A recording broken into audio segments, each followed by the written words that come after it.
Cada mañana antes de salir al mundo tomas una decisión que parece pequeña. ¿Qué ropa vas a ponerte? Tal vez lo haces rápido. Tal vez lo planeas la noche anterior. Tal vez piensas en el clima, en el lugar al que vas, en la ocasión, en quién te verá, en lo que resulta cómodo o apropiado. Pero hay una ropa mucho más importante que muchos creyentes olvidan ponerse. No se ve primero en el espejo del baño, sino en la manera en que respondes cuando te provocan, cuando te corrigen, cuando te ofenden. Cuando alguien interrumpe tus planes, cuando tu familia exige paciencia, cuando la iglesia te decepciona, cuando el mundo te presiona a parecerte a él. Pablo nos dice en Colosenses 3 que el cristiano tiene un código de vestimenta. No depende de la moda, ni del lugar, ni del estado de ánimo, ni de si el día será fácil o difícil. Depende de una realidad mucho más profunda. ¿Quién eres en Cristo? Antes de decirnos qué debemos vestir, Pablo nos recuerda nuestra identidad: escogidos de Dios, santos y amados. Esa frase debería detenernos. El mandato cristiano nunca flota en el aire como una simple regla moral. Primero viene lo que Dios hizo por nosotros y en nosotros. Luego viene la vida que corresponde a esa gracia. Esto es crucial, porque mucha gente entiende la santidad como un esfuerzo por mejorar el viejo yo, pero el evangelio es más radical. Dios no vino simplemente a decorar nuestra antigua vida con algunas virtudes religiosas. En Cristo el viejo hombre fue llevado a muerte, el creyente murió con Cristo y resucitó con Cristo, su vida está escondida con Cristo en Dios. Cristo no es un accesorio espiritual añadido a una identidad anterior. Cristo es nuestra vida. Cristo es el todo en todos. Cuando Cristo murió en la cruz, no solo pagó la deuda de algunos actos aislados, firmó la sentencia de muerte sobre ese viejo yo esclavizado al pecado, lleno de cuentas pendientes con la justicia de Dios. Y cuando resucitó, nos unió a Él para andar en novedad de vida. Esto significa que el cristiano no está tratando de parecerse a Cristo desde afuera como alguien que imita una conducta que no pertenece a su naturaleza. El cristiano ha sido hecho nueva creación y ahora debe vivir de manera coherente con esa nueva identidad. Aquí aparece una tensión que todos necesitamos sentir. Hay ropa que ya no te pega.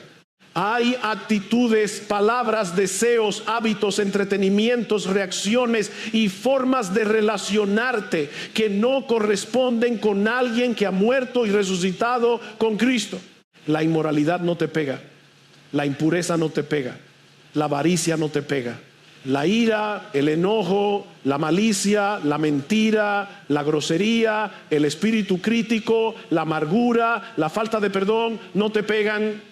No porque seas naturalmente superior a otros, sino porque ahora perteneces a Cristo. Un tigre puede ser entrenado para actuar de manera extraña en un espectáculo, pero cuando se comporta como tigre nadie debería sorprenderse. Lo extraño es verlo actuar como otra cosa. De la misma manera, si tú eres cristiano, debería esperarse que vivas como cristiano. No perfectamente, porque todavía luchamos con pecados remanentes, pero sí de una manera nueva, con un principio nuevo, con deseos nuevos, con arrepentimiento real, con una dirección distinta. Si Cristo te hizo suyo, entonces vivir como el viejo hombre es una incoherencia dolorosa. Pablo no dice vístanse así para que Dios los ame. Dice como escogidos de Dios, santos y amados, revístanse. El orden importa. Dios nos amó primero. Dios nos escogió en Cristo antes de la fundación del mundo. Dios nos apartó para sí. Dios nos hizo santos posicionalmente y nos está haciendo santos prácticamente. No somos llamados a la santidad para ganar su amor. Somos llamados a la santidad porque fuimos amados. Fuimos escogidos en amor para ser santos. Esta frase debe quedar grabada en la conciencia. Fuimos escogidos en amor para ser santos. No fuimos escogidos para presumir elección. No fuimos escogidos para sentirnos superiores. No fuimos escogidos para vivir cómodamente con una doctrina correcta mientras el carácter permanece mundano. Fuimos escogidos para ser conformados a la imagen de Cristo. El propósito de Dios no es simplemente llevarnos al cielo, sino hacernos semejantes a su Hijo. La santidad no es un añadido opcional para creyentes intensos, es el destino de todos los que pertenecen a Cristo. Y debemos entender que el deseo de Dios de hacernos santos es una expresión de su amor. El mundo quiere convencernos de lo contrario. Quiere que pensemos que los mandamientos de Dios son cadenas, que la pureza es represión, que la obediencia es pérdida, que la santidad apague el gozo, pero la Escritura dice que los mandamientos del Señor alegran el corazón. Cristo no vino a quitarnos la vida, sino a darnos vida en abundancia. El pecado promete libertad, pero produce esclavitud. Promete placer, pero deja vergüenza. Promete identidad, pero destruye el alma. Por eso no debemos dejarnos engañar por una cultura que llama bueno a lo malo y malo a lo bueno. Vivimos rodeados de entretenimiento que normaliza la inmoralidad, celebra la vulgaridad, convierte la sensualidad en arte, la rebeldía en identidad, la impureza en libertad. Y si permanecemos demasiado cerca de esa basura, podemos acostumbrarnos al mal olor. Lo que antes nos afligía empieza a parecernos normal. Lo que Dios llama tinieblas empieza a parecernos simple preferencia cultural. Esa es una señal peligrosa. Cristo no derramó su sangre para que nos adaptemos al hedor del mundo. Nos hizo luz en el Señor para que andemos como hijos de luz. Nos libertó para que podamos decir no a lo que destruye y sí a lo que agrada a Dios. No por legalismo, sino por identidad. No por miedo servil, sino por amor. No porque queremos ganar un lugar en Cristo, sino porque ya estamos en Cristo y Cristo está en nosotros. La ropa vieja pertenece al cadáver. El creyente debe vestirse como alguien que ha resucitado.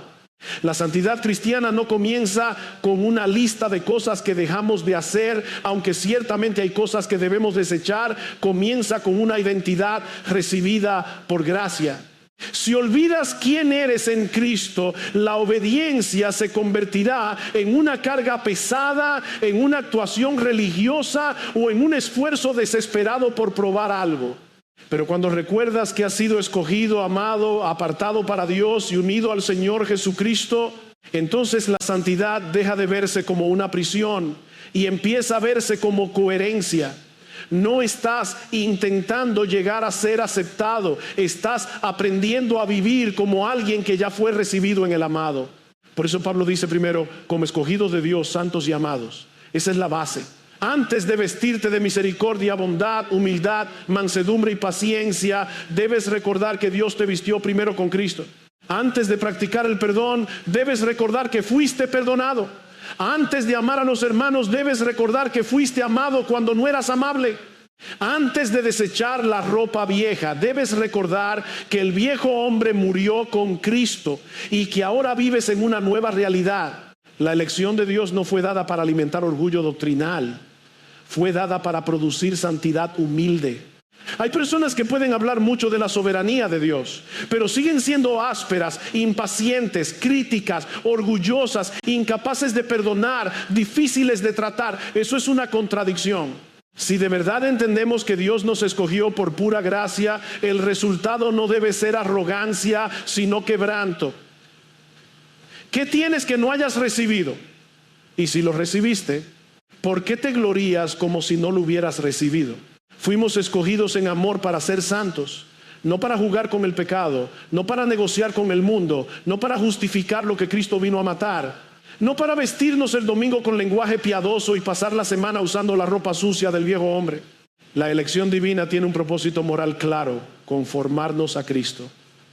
Dios no nos amó para dejarnos como estábamos. Nos amó para rescatarnos, limpiarnos, transformarnos y hacernos partícipes de la belleza de su Hijo.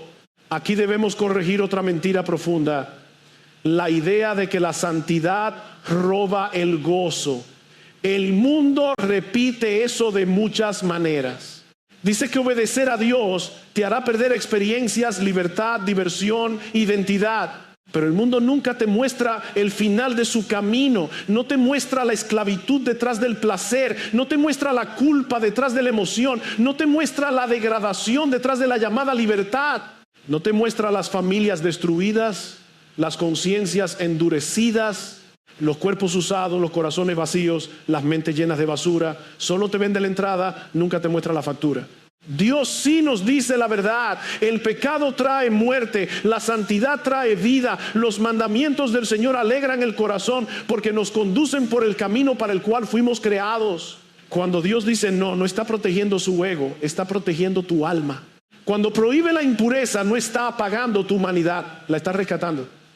Cuando te llama a apartarte del mundo, no está quitándote algo precioso, está librándote de lo que te desfigura. Por eso debemos ser sobrios con lo que dejamos entrar por nuestros ojos y oídos. La cultura no es neutral. Las canciones, las imágenes, los espectáculos, los discursos, los chistes, las plataformas, las conversaciones, todo disipula de alguna manera. O te entrena para amar lo que Dios ama, o te acostumbra a tolerar lo que Dios aborrece. Y el peligro no siempre aparece como una caída repentina. A veces aparece como una pérdida lenta de sensibilidad. Lo que antes te afligía, ahora te entretiene. Lo que antes rechazabas, ahora lo justificas. Lo que antes llamabas pecado, ahora lo llamas exageración. Cuando una persona vive cerca de la basura, puede acostumbrarse al olor. Esa imagen es desagradable, pero necesaria. El alma también se acostumbra. Se acostumbra a la grosería, a la sensualidad, a la vulgaridad, a la burla, a la codicia, a la violencia verbal, a la inmoralidad presentada como arte. Y cuando alguien llama basura a la basura, muchos se ofenden más por la denuncia que por la contaminación. Pero el creyente debe aprender a llamar las cosas por su nombre, no según el aplauso del mundo, sino según la santidad de Dios. Esto no es legalismo. Legalismo es intentar ganar el favor de Dios por nuestras reglas. Santidad es vivir conforme a la gracia que nos hizo de Cristo. Legalismo mira a otros con superioridad. Santidad mira a Cristo con amor y quiere parecerse a Él. Legalismo añade cargas humanas. Santidad se somete con gozo a la palabra de Dios. Legalismo presume, santidad se humilla. Legalismo puede limpiar la apariencia mientras el corazón permanece frío. Santidad nace de la unión con Cristo y se expresa en una vida transformada. Entonces Pablo nos dice qué ropa corresponde a esta nueva identidad. Revestidos de tierna compasión, no una compasión distante, educada, fría, que mira la necesidad desde lejos y sigue caminando. La palabra apunta a una misericordia entrañable, a una sensibilidad profunda frente al sufrimiento ajeno, a una disposición del corazón que no puede permanecer indiferente. El cristiano no debe ser una persona endurecida por la doctrina, sino ablandada por la gracia. Y esto nos confronta, porque nuestro corazón natural es egocéntrico. Vemos la necesidad del otro, pero rápidamente pensamos en nuestra incomodidad. Oímos el dolor de alguien, pero evaluamos cuánto nos costará involucrarnos. Sabemos que un hermano está débil, pero preferimos mantener distancia. La compasión de Cristo no fue así. Él vio nuestra miseria y no apartó su rostro. Vio nuestra culpa, nuestra esclavitud, nuestra vergüenza, nuestra muerte espiritual y vino. Se involucró hasta la cruz. Si esa misericordia te alcanzó, ahora vístete de misericordia. Luego Pablo dice bondad. La bondad es lo contrario de la malicia. No se trata solo de evitar hacer daño, sino de procurar activamente el bien del otro. Una persona bondadosa no disfruta cuando otro cae. No se alegra secretamente cuando alguien que le incomoda es humillado. No guarda deseos de mal bajo una sonrisa. Busca el bien. Se sacrifica. Se inclina hacia lo útil, lo edificante, lo que beneficia al prójimo. Y otra vez, el modelo es Cristo, quien por el gozo puesto delante de él sufrió la cruz para salvar a su pueblo. Si la iglesia se vistiera cada mañana de compasión y bondad, muchas conversaciones cambiarían. Muchos matrimonios respirarían distinto. Muchos conflictos se apagarían antes de incendiarse. Muchos hermanos heridos encontrarían refugio en vez de juicio. La pregunta no es si entendemos estas palabras. La pregunta es si las estamos usando. Porque una ropa guardada en el closet no abriga a nadie. Y una doctrina que no se viste en el trato diario todavía no ha hecho la obra que debe hacer en nosotros. Pablo continúa y nos manda vestirnos de humildad. Y aquí debemos ser cuidadosos porque muchas personas confunden humildad con una especie de desprecio artificial por uno mismo. Piensan que ser humilde es negar los dones que Dios dio, hablar siempre mal de sí mismo, rechazar toda responsabilidad, decir yo no sirvo cuando la iglesia necesita servicio. Pero eso no es humildad bíblica. Humildad no es mentir acerca de lo que Dios te ha dado. Humildad es reconocer que todo lo que tienes lo recibiste y que por lo tanto no tienes derecho a usarlo para tu propia gloria. El humilde se ve a sí mismo correctamente porque ve a Dios correctamente. Sabe que es criatura, no creador. Sabe que es pecador redimido, no héroe espiritual. Sabe que cualquier fruto en su vida es gracia, cualquier don es gracia, cualquier oportunidad es gracia, cualquier victoria sobre el pecado es gracia. Por eso sirve sin exigir aplauso, habla sin necesitar dominar, corrige sin sentirse superior, recibe corrección sin sentirse destruido, puede ocupar un lugar visible sin idolatrarlo y puede ocupar un lugar oculto sin resentirse. El orgullo, en cambio, no siempre se presenta como arrogancia visible, a veces se presenta como sensibilidad excesiva. Una persona orgullosa vive constantemente ofendida, agraviada, interpretando todo como una falta de respeto contra su importancia. No me tomaron en cuenta, no reconocieron mi esfuerzo, no me saludaron como debían, no valoraron mi opinión, no hicieron las cosas como yo pensaba.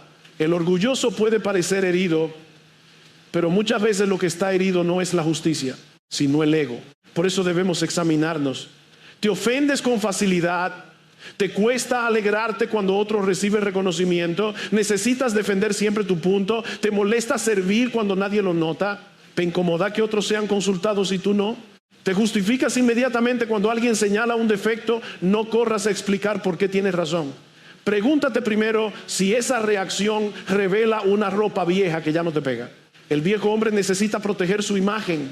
El nuevo hombre puede descansar en Cristo.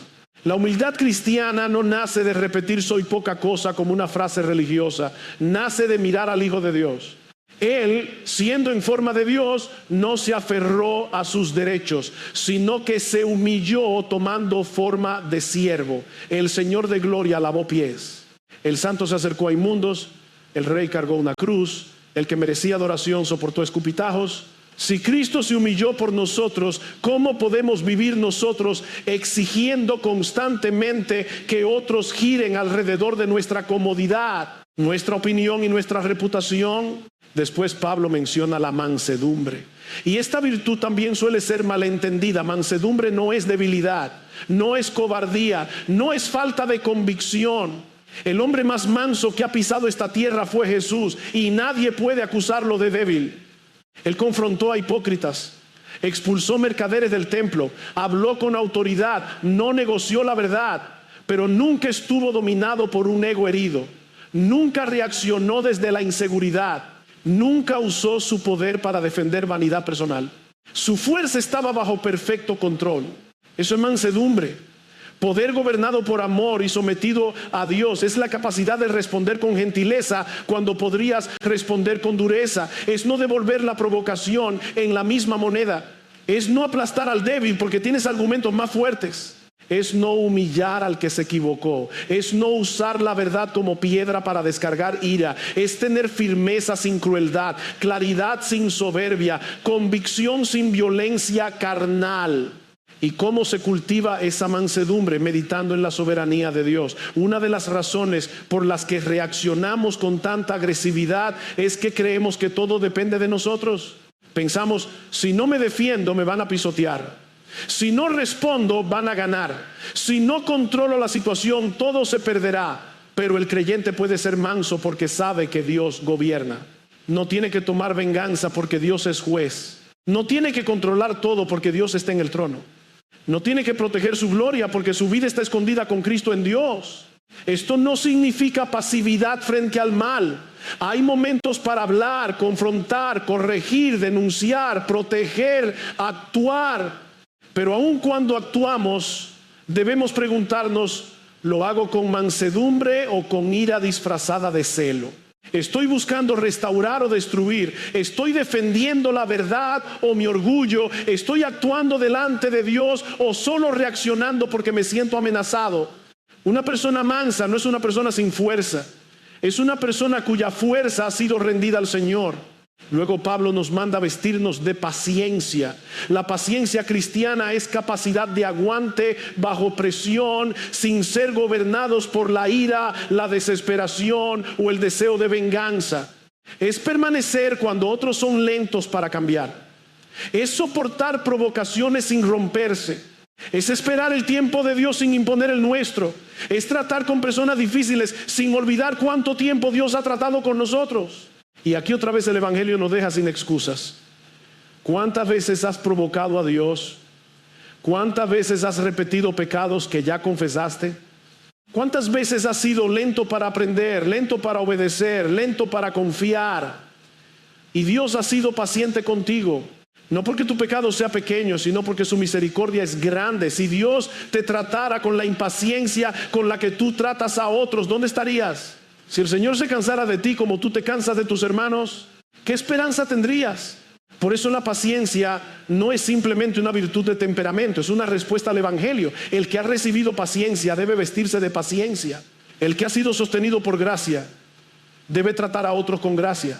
Esto aplica en el matrimonio, con los hijos, en la iglesia, en el trabajo, en las amistades. No significa tolerar el pecado sin tratarlo bíblicamente. Significa tratar el pecado, la inmadurez y la debilidad de otros con una conciencia profunda de la paciencia que Cristo ha tenido contigo. Imagina una iglesia vestida así. Hermanos que no reaccionan desde el orgullo, sino desde la humildad. Líderes que corrigen con mansedumbre. Padres que disciplinan con paciencia. Matrimonios donde uno no usa los errores del otro como arma. Miembros que no huyen al primer conflicto, sino que aprenden a soportarse en amor. Esa iglesia no sería perfecta, pero mostraría algo del carácter de Cristo. Y eso es precisamente lo que Pablo busca. Que nos vistamos cada día de la ropa que corresponde a los que han sido escogidos, santos y amados. Pablo no presenta estas virtudes como adornos privados para personas aisladas. La compasión, la bondad, la humildad, la mansedumbre y la paciencia se prueban en comunidad. No sabemos si realmente estamos vestidos de ellas hasta que tenemos que tratar con personas reales, con debilidades reales, con pecados reales, con opiniones distintas, con temperamentos difíciles, con malentendidos, con heridas, con lentitud espiritual, con palabras torpes, con decisiones que nos incomodan. La ropa cristiana se ve en el contacto. Por eso Pablo continúa diciendo, soportándoos unos a otros. Esa frase presupone algo que a veces nos sorprende demasiado. En la iglesia tendremos que soportarnos, no porque la iglesia sea un lugar falso, sino porque la iglesia todavía no es el cielo. Somos una comunidad redimida, pero no glorificada. Hemos sido unidos a Cristo, pero todavía luchamos con pecado remanente. Tenemos el Espíritu, pero todavía necesitamos arrepentimiento diario. Somos santos y amados, pero seguimos aprendiendo a vivir como tales. Muchos creyentes se escandalizan cuando descubren que en la iglesia hay conflictos. Pensaban que una comunidad cristiana madura sería un lugar donde nadie ofende, nadie decepciona, nadie malinterpreta, nadie responde mal, nadie necesita ser corregido, nadie tiene días difíciles. Pero esa iglesia no existe en este lado de la gloria. Vivir con los santos en el cielo será gloria. Vivir con ellos aquí abajo requiere gracia. Y precisamente allí Dios nos forma. Hay cristianos que se convierten en fugitivos eclesiásticos. Van de una iglesia a otra buscando una comunidad sin fricción. Al primer malentendido, se van. A la primera corrección, se van. A la primera decepción, se van. A la primera diferencia, se van. Y pueden disfrazarlo de discernimiento, pero muchas veces lo que ocurre es que no quieren ser tratados por Dios en el contexto de relaciones reales. Quieren comunión sin paciencia, servicio sin sacrificio, iglesia sin soportar a nadie, amor sin cruz. Pero Dios usa esos mismos roces para vestirnos de Cristo. ¿Dónde aprenderás mansedumbre si nadie te provoca? ¿Dónde aprenderás paciencia si nadie es lento para cambiar? ¿Dónde aprenderás humildad si nadie toca tu orgullo? ¿Dónde aprenderás perdón si nadie te ofende? ¿Dónde aprenderás compasión si nadie llega a ti con necesidad incómoda? Dios no está desperdiciando las tensiones de la iglesia, las usa como taller de santificación. Eso no significa justificar el pecado, encubrir abusos, negar disciplina o llamar madurez a permitir lo destructivo. Soportarnos no significa tolerar lo que Dios manda confrontar, pero sí significa que no trataremos cada defecto del hermano como si fuera una razón para abandonar el amor. Significa que habrá paciencia con inmadurez, misericordia con debilidad, disposición a escuchar, lentitud para asumir lo peor, humildad para reconocer nuestra parte y una decisión consciente de no permitir que el ego gobierne la relación. Luego Pablo añade, perdonándoos unos a otros si alguno tiene queja contra otro. No dice si alguna vez ocurre, sino si alguno tiene queja. Va a ocurrir. Alguien dirá algo que te hiera. Alguien no cumplirá una expectativa. Alguien será insensible. Alguien te pasará por alto. Alguien actuará con torpeza. Alguien pecará contra ti. Y entonces se revelará qué evangelio estás usando en la práctica. El evangelio recibido por gracia o la justicia personal del corazón orgulloso. El perdón cristiano no nace de minimizar el daño. Nace de mirar a Cristo. Pablo dice, como Cristo os perdonó, así también hacedlo vosotros. Esa es la medida y el modelo. Cristo no nos perdonó porque nuestra deuda fuera pequeña. No nos perdonó porque merecíamos otra oportunidad. No nos perdonó porque prometimos compensar adecuadamente. Nos perdonó de pura gracia, absorbiendo Él mismo el costo de nuestra culpa. La cruz nos muestra que perdonar no es barato. Alguien carga la deuda. Por eso perdonar duele. Perdonar no es fingir que nada pasó. No es llamar bueno a lo malo. No es negar que hubo agravio. Perdonar es renunciar a la venganza personal, entregar el caso al juez justo y decidir tratar al arrepentido con la gracia con la que Cristo nos trató. Es absorber un costo. Es dejar de usar la deuda como arma. Es no cobrar emocionalmente una y otra vez aquello que dices haber perdonado. Es difícil porque toca el orgullo, la memoria, el deseo de justicia propia y el instinto de autoprotección. Pero aquí debemos ser confrontados. ¿Cómo podemos recibir perdón infinito y negar perdón finito? ¿Cómo podemos vivir de una cruz donde Cristo cargó nuestra deuda y luego insistir en hacer pagar eternamente a un hermano por su ofensa? ¿Cómo podemos cantar que fuimos perdonados por gracia y después relacionarnos como cobradores implacables? Otra vez, esto no elimina procesos, consecuencias ni restauración sabia, pero elimina el espíritu vengativo. El creyente perdonado no puede vivir como esclavo de la amargura. La amargura es una ropa vieja que muchos cristianos siguen guardando con cuidado. La sacan cuando recuerdan la ofensa. La visten cuando hablan de esa persona. La protegen con frases como yo perdono pero no olvido, que muchas veces significa no voy a soltar mi derecho a seguir cobrando. La amargura parece darnos control, pero nos envenena. Nos hace vivir atados al daño. Nos convierte en jueces permanentes. Nos impide parecernos a Cristo. El evangelio nos llama a algo más alto. Sed imitadores de Dios como hijos amados y andad en amor. No se trata solo de resolver conflictos para que la iglesia funcione mejor. Se trata de reflejar al Padre. Dios nos perdonó en Cristo. Dios fue misericordioso con nosotros. Dios no nos trató conforme a nuestros pecados. Y ahora, como hijos amados, debemos mostrar en nuestras relaciones algo del carácter de la gracia que nos alcanzó. Pablo termina diciendo que sobre todas estas cosas debemos vestirnos de amor, que es el vínculo perfecto. El amor une las demás virtudes. Sin amor, la paciencia puede volverse mera tolerancia fría. Sin amor, la mansedumbre puede parecer debilidad calculada. Sin amor, la humildad puede convertirse en apariencia religiosa. Sin amor, la compasión puede quedarse en emoción pasajera. El amor es lo que mantiene juntas las piezas del vestido cristiano, porque el amor busca el bien del otro delante de Dios. Y ese amor no nace de mirarnos a nosotros mismos, nace de Cristo. Él es el modelo y el motor. Nos vestimos de Cristo porque Cristo nos amó, murió por nosotros, resucitó por nosotros y ahora vive en nosotros por su Espíritu. La iglesia no necesita simplemente mejores técnicas de convivencia. Necesita creyentes empapados del evangelio, que cada mañana, antes de responder, antes de hablar, antes de servir, antes de corregir, antes de reaccionar, recuerden, fui escogido en amor para ser santo, fui perdonado para perdonar, fui amado para amar. El amor entonces no es una virtud más colocada al final de la lista como si fuera un detalle adicional. Pablo dice que debemos vestirnos de amor sobre todas estas cosas, porque el amor es el vínculo que mantiene unido todo el carácter cristiano. La compasión sin amor puede convertirse en sentimentalismo. La bondad sin amor puede transformarse en simple educación. La humildad sin amor puede volverse una apariencia piadosa. La mansedumbre sin amor puede parecer pasividad. La paciencia sin amor puede convertirse en resignación amarga, pero cuando el amor gobierna, todas esas virtudes toman la forma de Cristo. Y debemos aclarar qué clase de amor es este. No es el amor sentimental que el mundo celebra, un amor que cambia según la emoción, que exige ser complacido, que llama amor a la aprobación incondicional de cualquier deseo. El amor bíblico busca el bien verdadero del otro delante de Dios, por eso puede ser tierno y firme, puede consolar y corregir, puede abrazar al herido y confrontar al rebelde, puede soportar mucho, pero no llama luz a las tinieblas.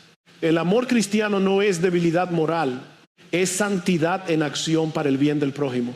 Este amor es el vínculo de la unidad, porque la iglesia no puede mantenerse unida solamente por afinidades naturales.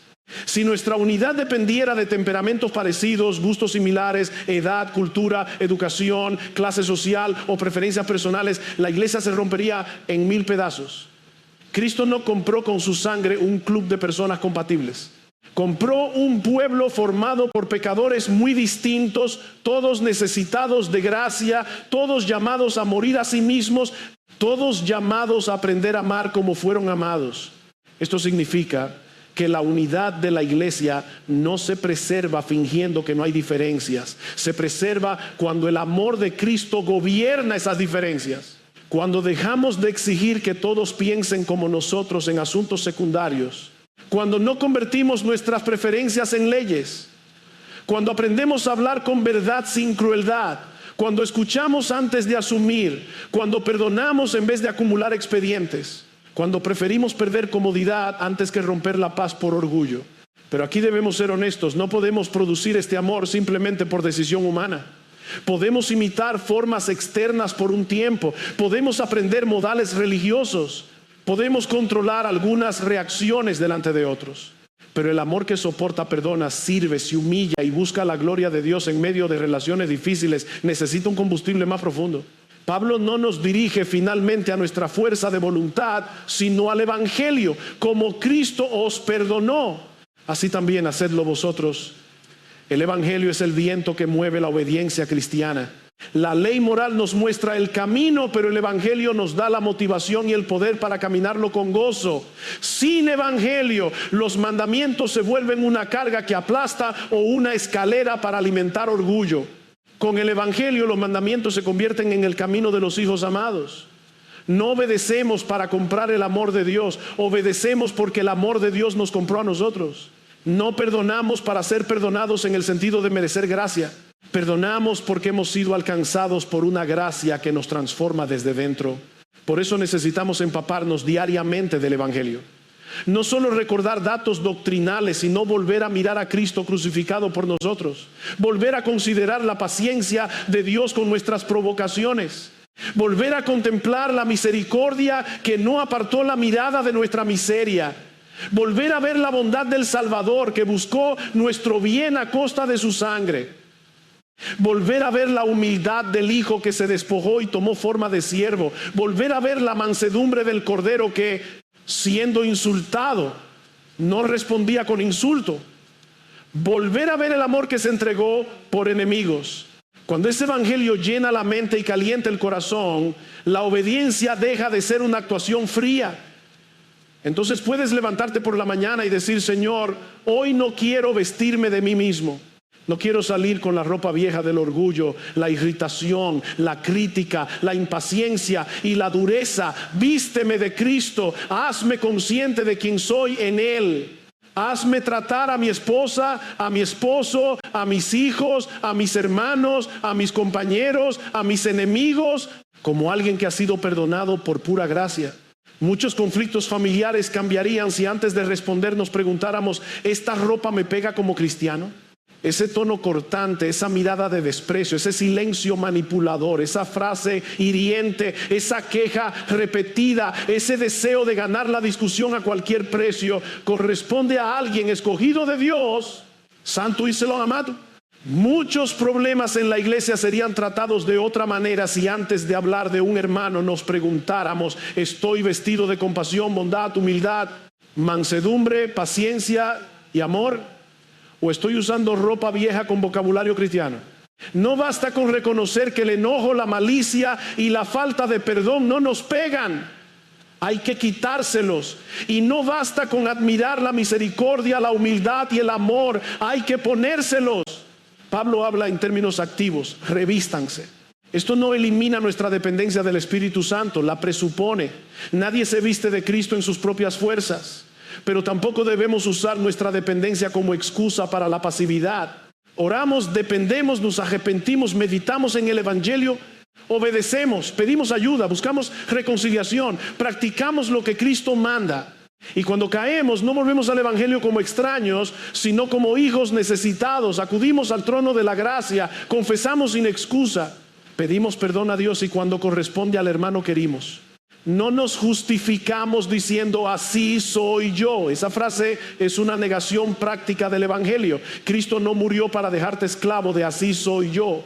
Murió para hacerte nuevo, para transformarte gradualmente, para que seas cada vez menos gobernado por tu viejo carácter y cada vez más conformado a su imagen. El llamado es sencillo y profundo. Sé coherente con lo que eres en Cristo. Si fuiste escogido en amor para ser santo, vive como escogido, amado y apartado para Dios. Si Cristo te perdonó, perdona. Si Cristo tuvo misericordia de ti, sé misericordioso. Si Cristo se humilló por ti, deja de defender tu pedestal. Si Cristo fue manso contigo, no trates a otros con dureza carnal. Si Dios ha sido paciente contigo, deja que su paciencia modele la tuya. Vístete del Señor Jesucristo, porque Él no es solo tu ejemplo, Él es tu vida. Vestirse del Señor Jesucristo no es una metáfora decorativa, es una manera de describir toda la vida cristiana. Cada día el creyente se levanta en medio de un mundo que le ofrece otra ropa: orgullo, sensualidad, queja, dureza, sarcasmo, impaciencia, envidia, resentimiento, autosuficiencia, temor al hombre. Y cada día debe recordar que esa ropa ya no corresponde a su nueva identidad. No somos lo que éramos. Fuimos muertos con Cristo, resucitados con Cristo, escondidos con Cristo en Dios. Ahora Cristo es nuestra vida. El problema es que muchas veces queremos conservar algunas piezas del viejo guardarropa. Decimos que pertenecemos a Cristo, pero seguimos justificando el carácter áspero. Decimos que hemos sido perdonados, pero guardamos amargura como si fuera un derecho sagrado. Decimos que fuimos escogidos por gracia, pero actuamos con superioridad. Decimos que buscamos santidad, pero alimentamos nuestros ojos y oídos con aquello que Dios llama tinieblas. Decimos que amamos la verdad, pero usamos la verdad sin amor para herir. Esa incoherencia debe ser confesada, no maquillada. No digas simplemente, ese es mi temperamento. No digas, yo soy así. No digas, la gente tiene que aceptarme como soy. Cristo no murió para dejar intacto tu viejo yo. Murió para hacerte nuevo.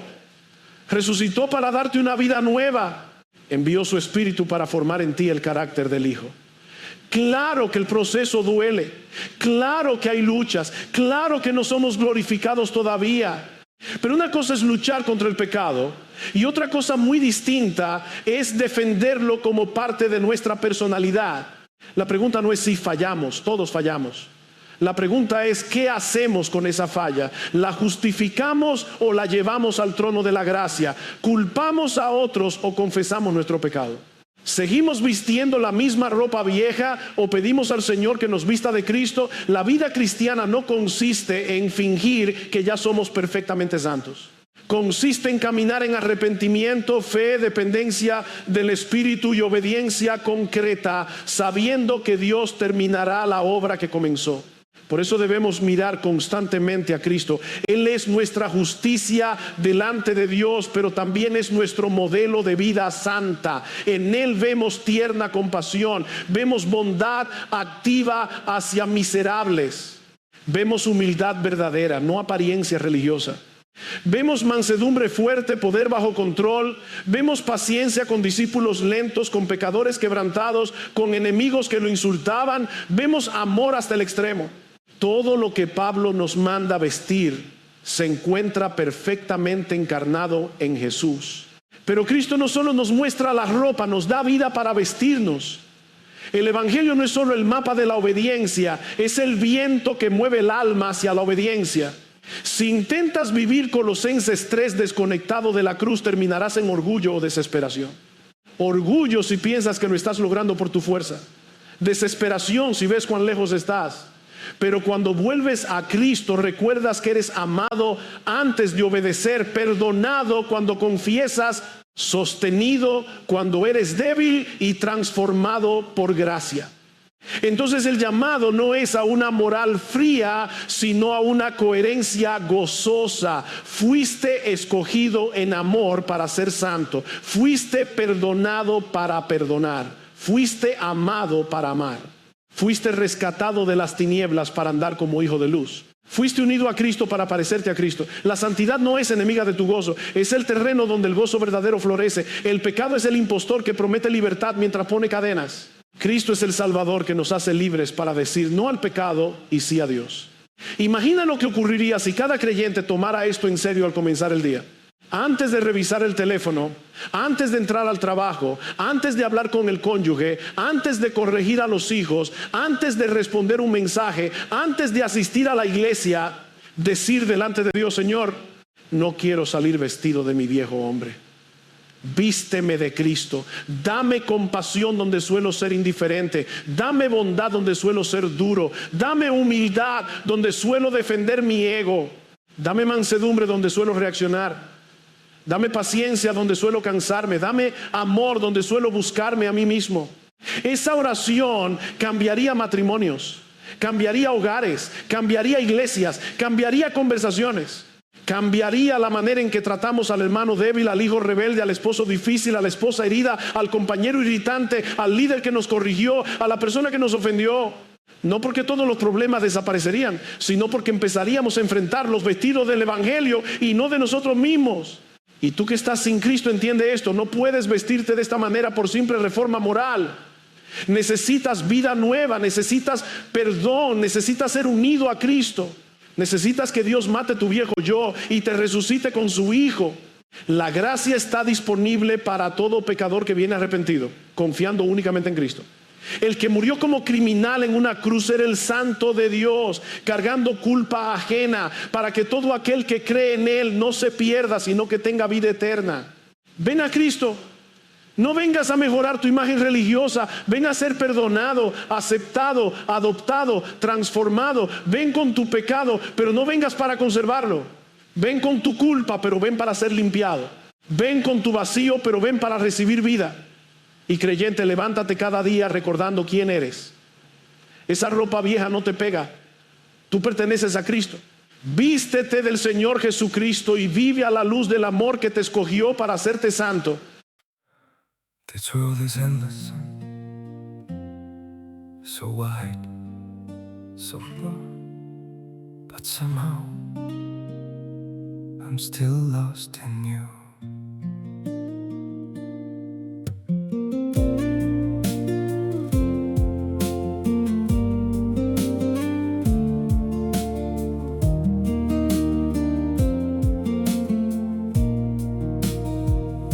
The streets are full of moving shadows, countless places I could go.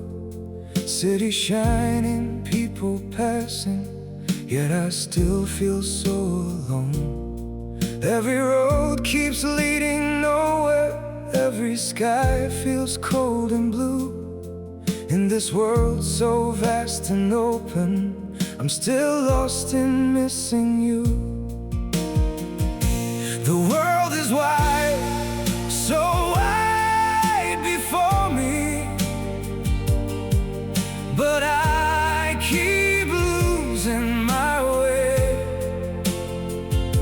Somewhere in the endless distance, your memory makes me stay.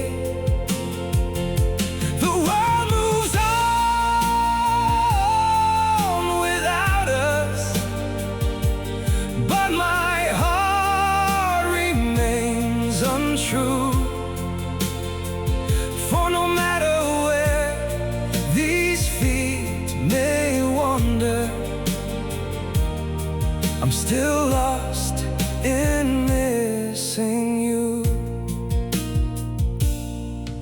I have tried to outrun silence, tried to leave your ghost behind, but your name still echoes softly through the corners of my mind.